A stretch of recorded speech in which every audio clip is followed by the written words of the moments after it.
말씀을 읽을 때 그 말씀의 참된 의미를 이해하기 위해서는 성령님께서 깨닫게 해주셔야 합니다. 모든 성경은 하나님의 영으로 감동되어 쓰여진 말씀이기 때문에 사람의 지식, 사람의 생각, 세상의 학문으로는 그 말씀의 깊은 의미를 깨달을 수 없습니다. 반드시 성령께서 역사하여서 그 말씀의 의미를 깨닫게 해주셔야 합니다. 그리고 동시에 말씀을 읽고 묵상하는 사람들은 세 가지를 반드시 기억해야 합니다. 첫 번째는 그 말씀이 쓰여진 시대적 상황을 이해해야 합니다. 그리고 그 말씀의 내용을 올바르게 이해할 수 있어야 합니다. 특히 이단들은 자신들이 원하는 단어나 문장이 있는 한 구절 한 구절을 가져다가 자기들의 주장을 뒷받침하는 데 말씀을 이용합니다. 이것은 매우 잘못된 방법입니다.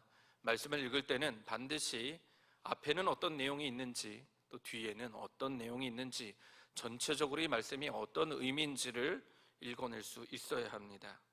그리고 마지막으로 그 말씀이 오늘을 살아가는 우리에게, 또 나에게 어떤 의미가 있는지, 하나님은 이 말씀을 통해서 나에게 무엇을 말씀하고자 하시는지를 이해할 수 있어야 합니다. 오늘 본문 역대상 4장 9절에서 10절의 말씀이 더욱 그러한 본문입니다. 그래서 오늘은 이 말씀을 본문으로 인생 역전의 비결이라는 제목으로 하나님이 주신 은혜의 말씀을 여러분과 함께 나누려고 합니다.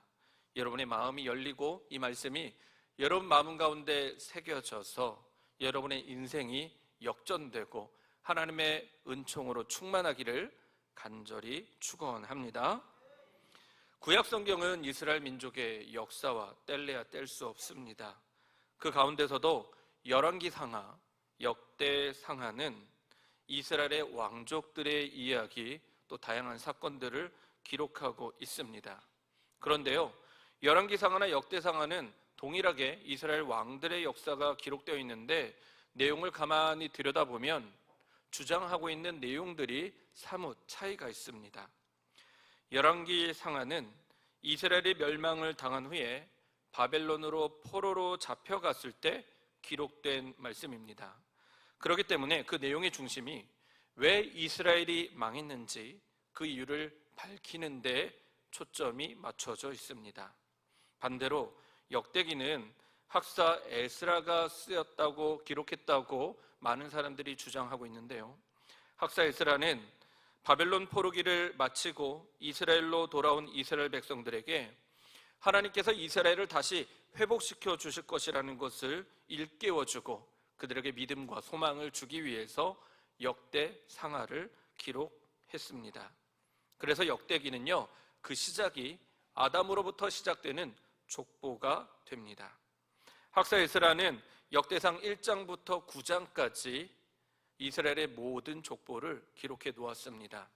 그 시작이 아담으로부터 시작해서 12지파의 이름들이 쭉 나열되어 있는데요, 1장부터 9장까지 몇 명의 이름이 언급되고 있냐면 총 1216명의 이름이 기록되어 있습니다. 그 중에 2장부터 4장까지는 유다지파 사람들의 이름이 언급되어 있습니다. 그리고 오늘 본문 4장은 아수훌 후손들의 이름이 기록되어 있습니다. 그런데요, 4장의 족보에는 다른 앞과 뒤에 있는 족보들과는 조금 다른 특이점이 있습니다. 예를 들어서 조선 왕조의 족보입니다. 태조 이성계, 정종 이방과, 태종 이방원. 세종 이도는 한글을 창제하였고 지편전을 설치하여 우수한 인재들을 모아 과학, 문화, 예술, 정책을 펼쳤고 농사식설과 같은 농사를 편찬하였습니다. 세종은 총명하고 민첩하고 백성을 사랑하는 애민정신과 탁월한 정치 행정 능력을 겸비하였습니다. 문종 이향, 단종 이흥휘, 세조 이유, 예종 이황, 성종 이혈, 연산군 이용, 중종 이혁. 여러분은 어떤 특이점을 보십니까? 뭔가 좀 다르지 않습니까? 앞에는요 쭉 왕들의 이름이 이렇게 나열되다가 갑자기 세종대왕 앞에서는 그가 한 업적과 한 일들에 대해서 칭찬하는 내용들이 이어지고, 그게 다 끝나고 나면 다시 다음 왕들의 이름이 열거되는 것입니다. 이것을 통해 우리가 알 수 있는 것은 세종대왕이 정말 우리 역사 가운데 중요한 왕이라는 것을 강조하고 있다는 것을 알 수 있습니다. 역대상 4장도 같은 맥락입니다. 제가 읽어드리겠습니다. 아술과 헬라 사이에서는 세렛과 이소알과 에드난 세 아들이 태어났다. 고스는 아눕과 소베바를 낳았으며 하룸의 아들 아이엘족을 낳았다. 야베스는 그의 가족들 중에 가장 존경을 받았는데 그의 어머니는 고통을 겪으면서 낳은 아들이라고 하여 그의 이름을 야베스라고 불렀다. 야베스가 이스라엘 하나님께 나에게 복의 복을 더해 주시고 내 영토를 넓혀 주시고 주님의 손으로 나를 도우시어 불행을 막아 주시고 고통을 받지 않게 하여 주십시오 하고 간구하였더니 하나님께서 그가 구한 것을 이루어 주셨다. 수아의 형제 글룹이 무이를 낳았는데 그가 에스돈의 아버지다. 에스돈은 베드라바와 바세아와 이르나스와 아버지 드인나를 낳았는데 이들이 레가 사람이다. 이처럼 역대상 4장 1절부터 8절까지는 유다 지파의 아술 가문의 이름들이 쭉 이어집니다.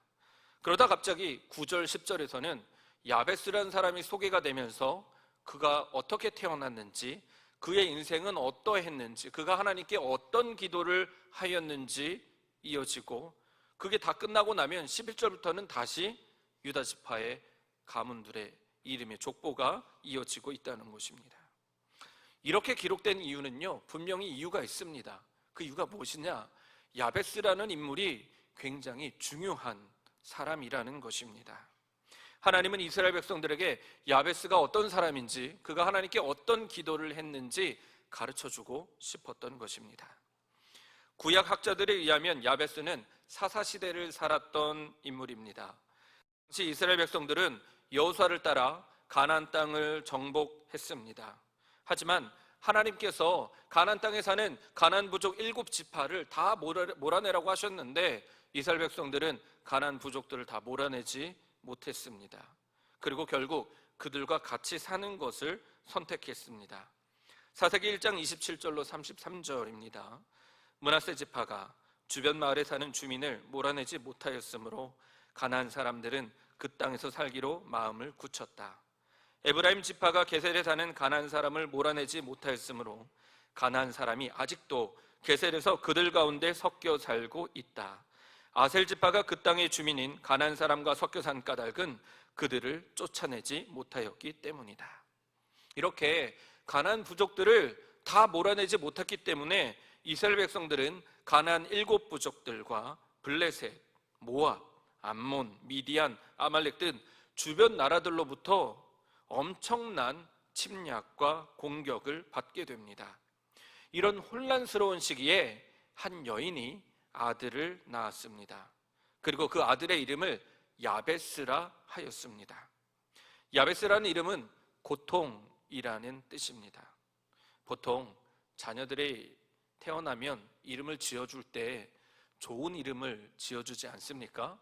하물며 예수님을 믿지 않는 사람들은요, 장명소에 가서 많은 돈을 내고 좋은 한자 이름을 받아다가 자식들에게 이름을 지어줍니다. 이름대로 살라는 부모님의 간절한 바람이 들어있는 거죠. 그런데 왜 이 어머니는 자기 아들의 이름을 고통이라고 지어주었을까요? 그리고 또 흥미로운 점은요, 이스라엘 사회에서는 아들이나 딸이 태어나면 그 자녀의 이름을 주로 아버지가 지어줍니다. 그런데 오늘 본문을 보면 이 야베스라는 이름은 어머니가 지어주었습니다. 이것을 통해 우리가 유추할 수 있는 것은 지금 아이가 태어났는데 아버지가 안 계신다라는 것을 알 수 있지요. 아버지가 전쟁터에 나갔거나 혹은 갑작스럽게 사고를 당했거나 어떤 이유인지는 모르지만 지금 이 가정에 이 아이가 태어난 이 날에 분명히 좋지 않은 일이 일어났다는 것을 우리는 고통이라는 이름을 통해서 알 수 있는 것입니다. 왜냐하면 이와 비슷한 사건이 사무엘상 4장에도 기록되어 있습니다. 사사시대의 마지막 제사장이었던 엘리 제사장에게 아들이 둘이 있었습니다. 홈니와 비나스라는 아들이 있었는데 그 중에 비느하스의 아내가 만삭이었습니다. 그런데 어느 날 하나님의 법궤를 블레셋에게 빼앗겼다는 소식이 들렸고, 또 비느하스와 홈리가 전쟁터에서 죽었다는 소식이 엘리 제사장에게 들렸습니다. 엘리 제사장은 그 소식을 듣고 앉아있던 의자에서 너무 놀라 뒤로 넘어가면서 목이 부러져 죽게 됩니다. 한날 한시에 하나님의 법궤를 빼앗기고 시아버지가 죽고 남편이 죽고 시동생이 죽게 된 것입니다. 그래서 비느하스의 아내는 고통 가운데 아이를 낳으면서 그 아들의 이름을 이가봇이라고 지었습니다. 이가봇이라는 이름의 뜻은 하나님의 영광이 떠났다라는 뜻입니다.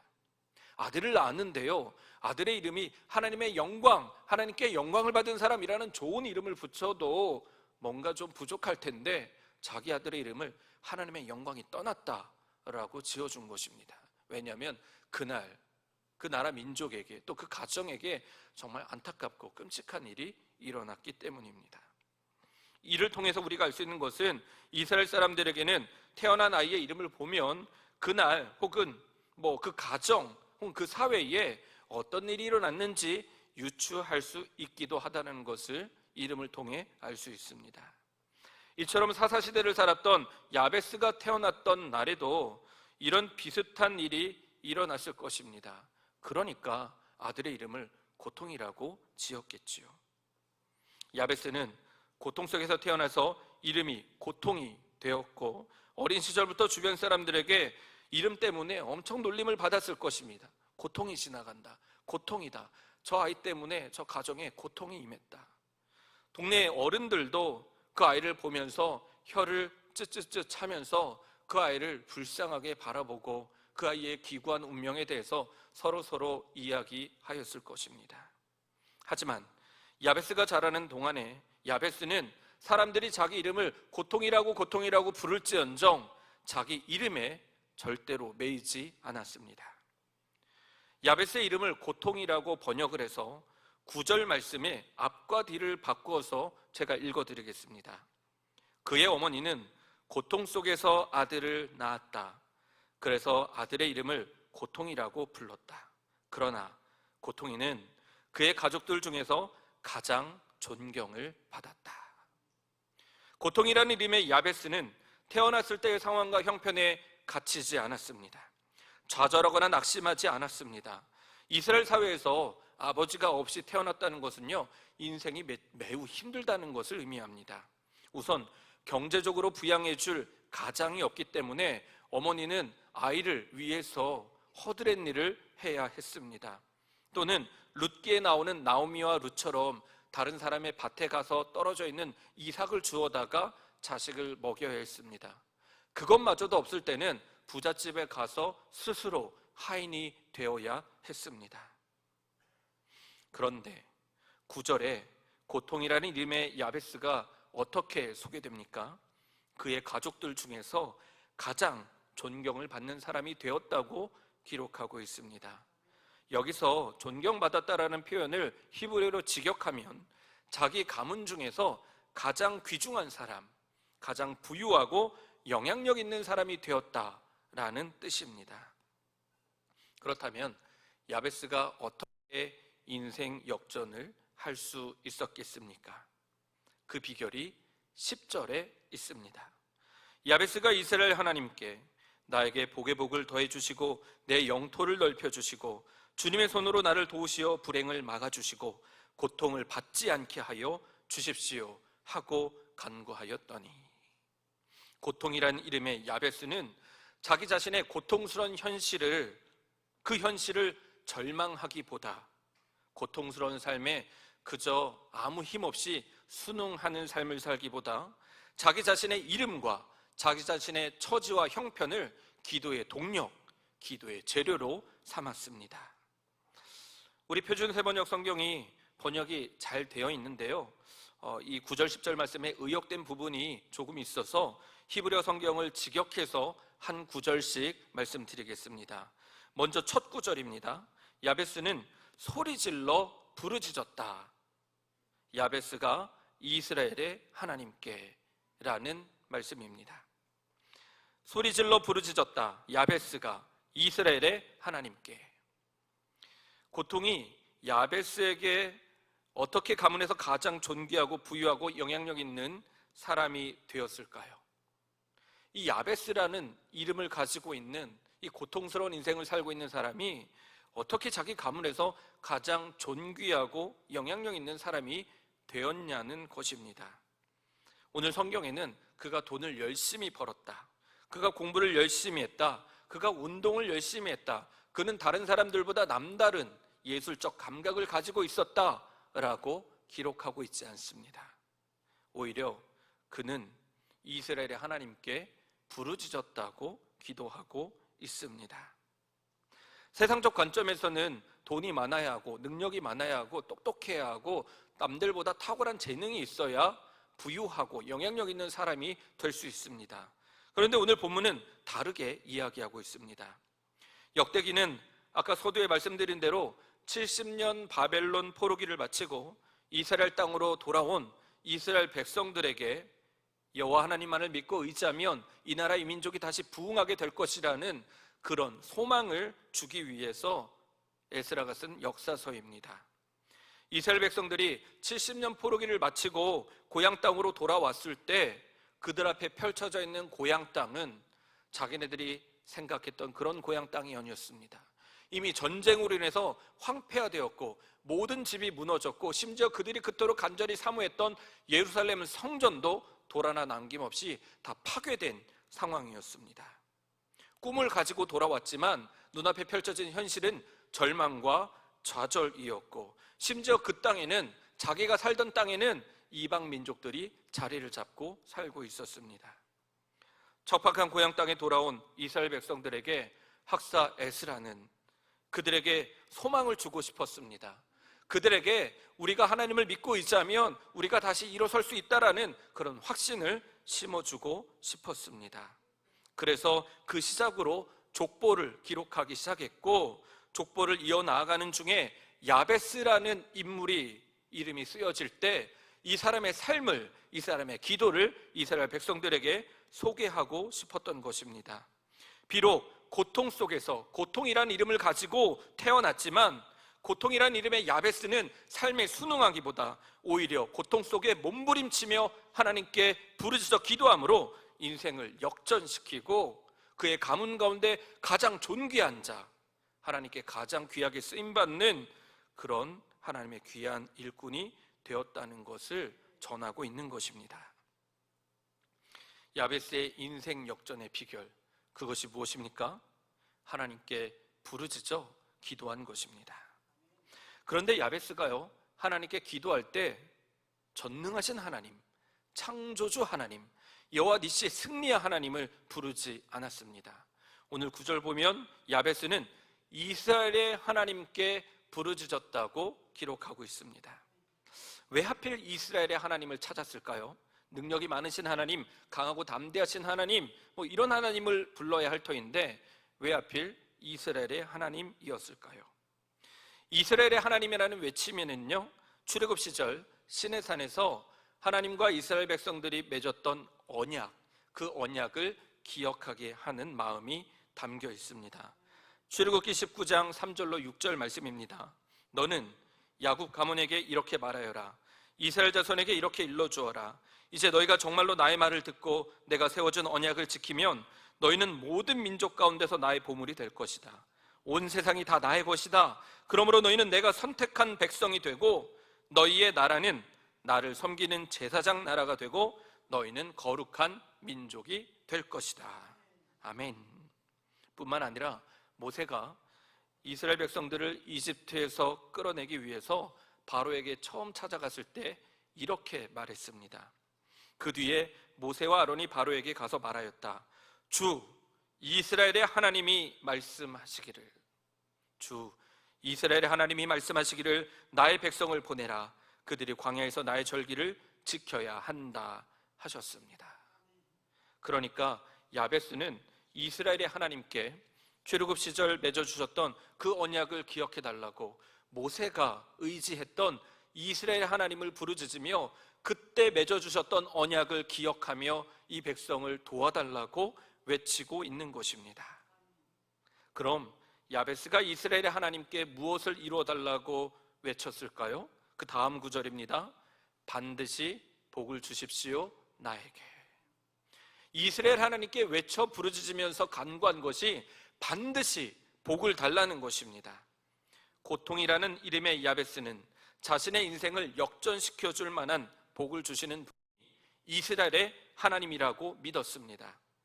아무리 생각해도 자신의 힘과 능력으로는 이 인생을 어찌할 수 없다는 것이지요. 그렇다고 다른 우상이나 다른 사람들이 자신의 인생을 도와줄 수 있겠습니까? 아니요.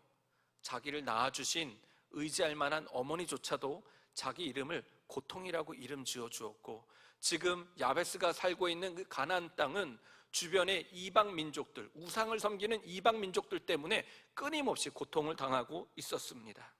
그래서 하나님께서 주시는 복으로 살아야 함을 야베스는 깨달았고, 그래서 하나님만 의지하고자 하나님께 반드시 복을 주십시오 간구한 것입니다.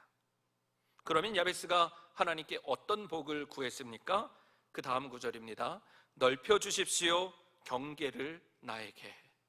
여기서 경계라는 말은요, 영토, 토지, 땅을 의미합니다.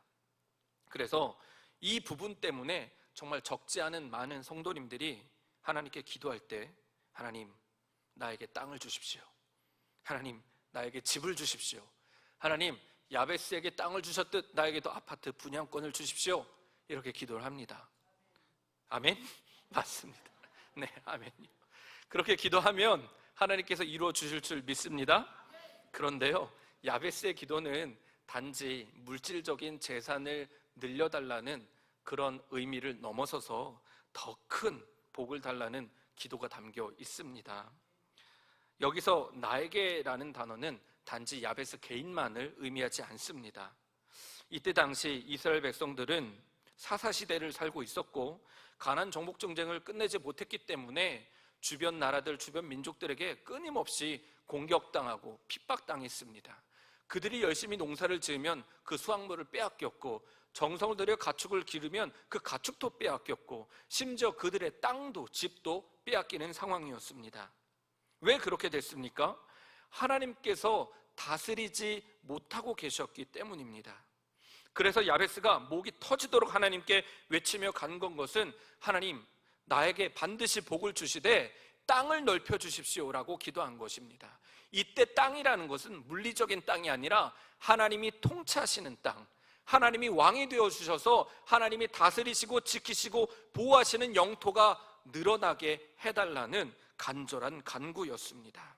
그가 살고 있는 땅이 하나님께서 통치하시는 하나님의 나라가 되게 해달라고 간절히 부르짖어 외쳤던 것입니다. 포로 생활을 마치고 고향 땅에 돌아와서 역대기를 읽는 이스라엘 백성들에게 이 야베스의 기도가 어떤 의미였겠습니까? 야베스의 기도를 읽을 때 어떤 마음이 들었겠습니까? 바벨론 포로를 마치고 고향 땅에 돌아왔는데 다른 이방인들이 땅을 차지하고 있고 집도 성전도 다 파괴되어 있는 것입니다. 그들이 무슨 생각을 했겠습니까? 왜 우리 민족이 이렇게 되었을까? 왜 예루살렘 성전이 파괴되었을까? 도대체 70년 전에 이 땅에 무슨 일이 있었던 것인가 생각했던 거죠. 이스라엘 백성들이 하나님을 섬기지 않았기 때문입니다. 하나님께서 다스리시는 땅, 하나님께서 이스라엘 백성들에게 주신 약속의 땅에서 하나님을 온전히 섬겨야 하는데 하나님을 섬기지 못하고 우상을 섬겼기 때문에 그 나라, 그 땅이 멸망당하게 된 것입니다. 그 나라가, 그 땅이 우상 숭배로 물들었기 때문에, 그래서 나라가 그렇게 된 것입니다. 그래서 야베스는 이렇게 외칩니다. 주님의 손이 나와 함께 행하게 하소서. 성경에서 주님의 손은 하나님의 능력, 하나님의 힘을 의미합니다. 나의 힘으로는 이 땅이 하나님 나라가 되게 할 수 없으니 주님의 능력으로, 주님의 팔로 이 땅이 하나님이 다스리시는 나라가 되게 해주십시오라고 간구합니다. 그러면 야베스는 왜 이토록 자기가 살고 있는 땅, 이 민족이 하나님이 통치하시는 땅이 되게 해달라고 간청했겠습니까? 그 이유가 다음 구절에 나와 있습니다. 내가 재앙으로부터 고통당하지 않게 해주십시오. 여기서 고통이라는 단어는 야베스의 이름에 쓰인 고통이라는 단어, 그리고 9절에 그의 어머니가 고통을 겪으면서 낳았다라는 그 고통이라는 단어와 같은 단어입니다. 이 고통이라는 단어는 히브리어로 오체브라는 단어인데, 오체브라는 단어에는 두 가지 뜻이 있습니다. 첫 번째는 뼈를 깎는 극심한 고통이라는 뜻이고, 두 번째는 우상을 깎아서 만들 때 느끼는 고통입니다.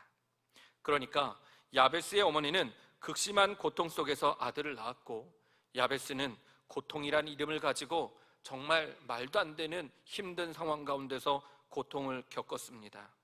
그리고 특히 야베스가 살고 있는 가나안 땅이 우상 숭배로 인해서 고통을 당하고 있기 때문에 하나님께 우상 숭배를 막아달라고, 그래서 하나님을 떠나 우상 숭배함으로 인해서 겪고 있는 이 고통이 끝나게 해달라고 외치고 있는 것입니다. 그래서 역대기 저자 에스라는 야베스의 인생과 그의 기도가 이스라엘 백성들에게 큰 의미가 될 것이라고 믿었던 것입니다. 우상 숭배로 파괴되고 사라진 하나님 나라가 다시 회복되기 위해서는 이 야베스의 기도로 온 민족이 같이 부르짖어 외쳐야 했던 것입니다. 그래서 학사 에스라는 이 역대상 4장 9절 10절에 야베스가 등장되었을 때 그의 삶과 그의 기도를 기록해 놓은 것입니다. 마지막 부분입니다. 그래서 야베스의 인생이 어떻게 역전됐습니까? 이스라엘의 하나님께서 하나님의 나라를 이루어 달라고 간절히 야베스가 외쳤을 때 하나님께서 그 기도를 들으시고 어떻게 하셨습니까? 10절 후반절입니다. 하나님께서 그가 구한 것을 이루어 주셨다. 할렐루야. 하나님께서 그가 구한 것을 이루어 주셨습니다. 하나님은 야베스의 삶에 하나님의 나라를 이루어 주셨습니다. 야베스와 그의 가족에게 하나님의 나라를 이루어 주셨습니다. 그래서 그들의 인생은 하나님의 나라에서 사는 천국과 같은 삶이 되었고, 야베스의 인생에서 모든 재앙과 환난을 하나님께서 막아 주셨습니다. 더 나아가서 야베스가 하나님께 간구하지도 않았던 부와 존귀와 명예와 힘도 더하여 주셨습니다. 마치 하나님께서 솔로몬에게 찾아가셔서 내가 너에게 무엇 하여 주기를 원하느냐 물으셨을 때 솔로몬이 하나님의 마음을 듣는 지혜를 주십시오 라고 간구했더니 하나님께서 그것을 기쁘게 여기시고 지혜뿐만 아니라 부와 권력과 힘과 능력을 다 더하여 주셨던 것처럼, 야베스가 하나님의 통치와 하나님의 다스리심, 하나님 나라의 확장을 간구했을 때 하나님께서 그 기도를 들으시고 그가 구하는 모든 것을 더하여 주셨을 뿐만 아니라 그의 가문에서 가장 유력하고 부유하고 능력 있는 존귀한 인물이 되게 하셨다는 말씀입니다. 이제는 더 이상 그 누구도 야베스를 고통이라는 이름을 가진 불쌍한 사람으로 기억하지 않습니다.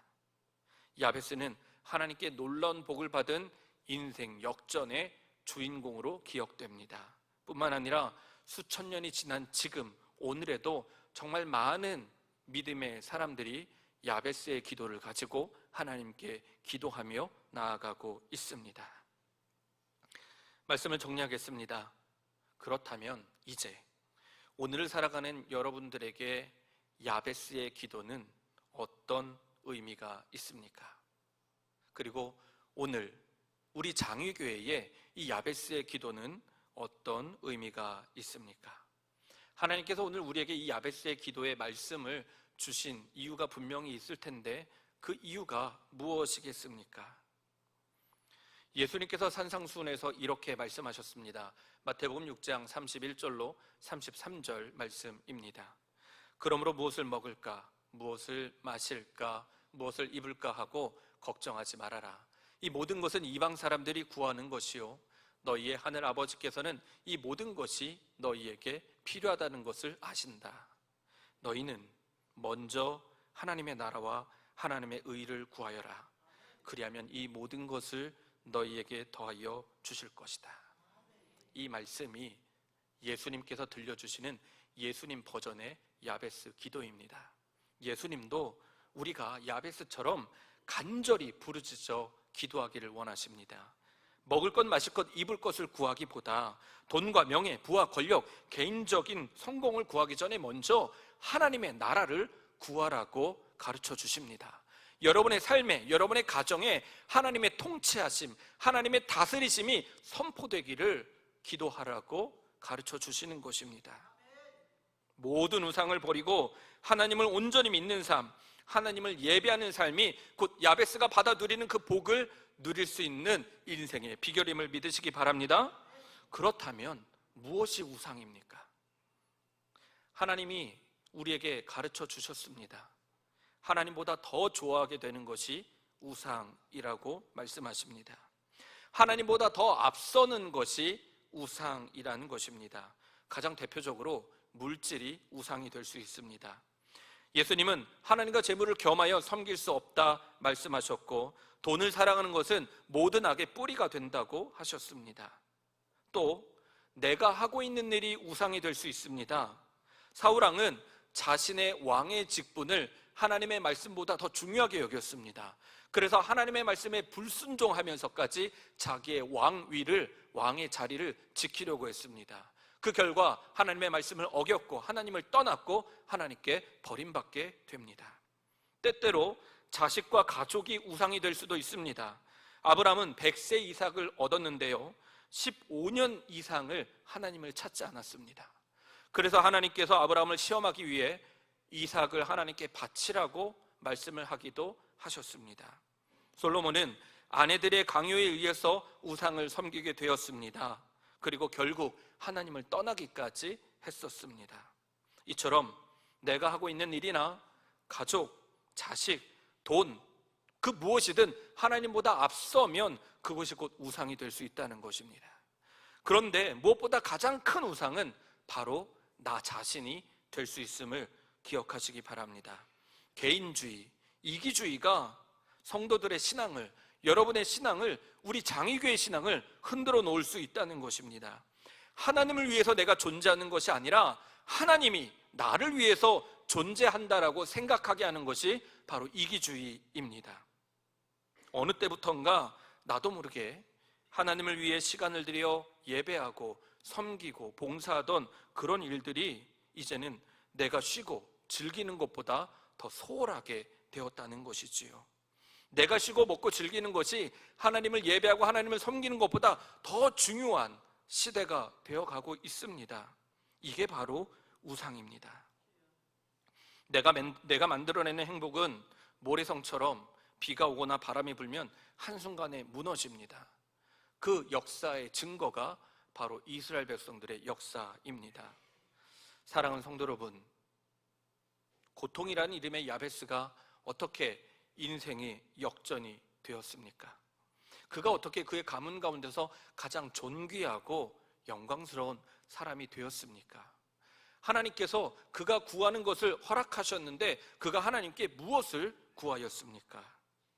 야베스가 하나님께 기도로 구한 것은 하나님의 나라가 자기의 삶에, 자기 가정에, 이 나라에 이루어지기를 바라는 한 가지 기도였습니다. 그리고 그는 하나님이 주시는 하늘의 행복을 누릴 수 있었습니다. 장외의 가족 여러분, 여러분이 생각하는 행복은 무엇입니까? 그 행복은 어디에서 오는 것입니까? 신명기 33장 29절 말씀을 개역개정 성경으로 읽어드립니다. 이스라엘이여, 너는 행복한 사람이로다. 여호와의 구원을 너같이 얻은 백성이 누구냐? 그는 너를 돕는 방패시요 내 영광의 칼이시로다. 시편 119편 56절입니다. 주의 법도를 따라서 사는 삶에서 내 행복을 찾습니다. 잠언 16장 20절입니다. 주님을 믿는 사람은 행복하다. 주님을 믿는 사람은 행복한 사람입니다. 행복의 근원은 하나님입니다. 성경 어디에도 돈이 행복이다, 권력이 행복이다, 내가 행복이다 라는 말씀은 없습니다. 행복의 근원은 하나님이십니다. 간절히 바라기는 세상이 주는 순간적이고 제한적인 즐거움 때문에 하나님이 주시는 행복을 버리지 마시기 바랍니다. 여러분이 참된 행복을 누리기를 원하신다면, 야베스와 같이 인생 역전의 삶을 누리기를 소망하신다면 오늘 야베스의 기도가 여러분의 기도가 되기를 축원합니다. 야베스의 기도가 여러분의 자녀들의 기도가 되길 소망합니다. 야베스의 기도가 100주년을 향해 달려나가는 우리 장의교회의 기도가 되기를 소망합니다. 그래서 여기 계신 모든 성도님들과 여러분의 가정이 하나님께서 다스리시는 땅, 하나님의 나라가 되기를, 우리 장의교회가 오직 하나님의 나라가 되기를 주의 이름으로 간절히 소망하고 축원합니다. 기도하겠습니다.